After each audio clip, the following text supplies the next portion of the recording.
The first time we put up a bat house was on the telephone pole back there, and nothing moved in. The second time was on the cedar tree back there, and still nothing moved in. Then last year you saw when we installed this pole and that bat house, and we did have something move in. But did they stay over winter?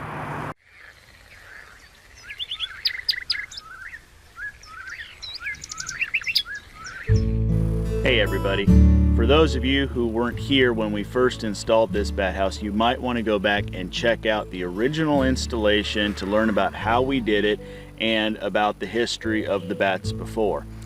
Thanks to a viewer, we learned that these bats are large brown bats, which to me is a funny word because when I think of a large bat, I think of those fruit bats that are down there in Australia, those like human-sized creatures. But you know, these bats with their wings are out there, a pretty good spread, I suppose. So we knew we had bats in the bat house going into winter, but we were concerned, even though we live in the south, were they going to stay up above? Well, listen to some of these noises while I'm talking.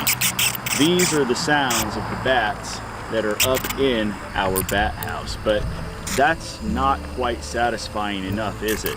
We want to know whether or not the bats are still there. So last year we thought we had maybe somewhere between 6 to 8 bats or so. This year, I can't even tell you how many there are. Look at these videos.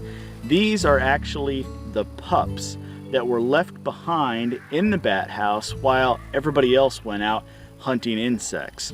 So we sat here and watched as bat after bat after bat came out of the bat house, and then when it seemed like everything had stopped, we went over with the flashlight and looked up, and we could not believe just how many babies are still up inside of the bat house. So not only have the bats overwintered, but it looks like they have established this as a home and have had their pups up in the bat house. And I have no clue. I have no way of knowing just how many are up there. It's so many and they stay so tight together that I have no way of counting it. Maybe somebody out there that's a bat expert can say, hey, looking at that cluster of pups, I would think it's this many, but I have to guess it's well over a dozen or two, but I have no real idea. I hope y'all enjoy all these little overlay videos of the bats as they were flying out of the house and of the pups when we were looking at them while all the parents were out foraging. And thanks to all of our patrons who support all of our videos and make projects like this possible at all. If you have any success stories you would like to share about putting a bat house up at your farm, then share it with us.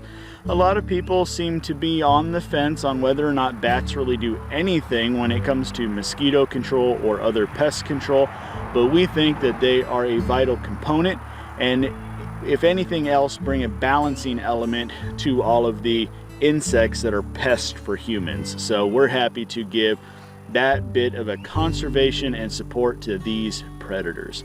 Thank you all so much for watching. We'll see you next time. Bye.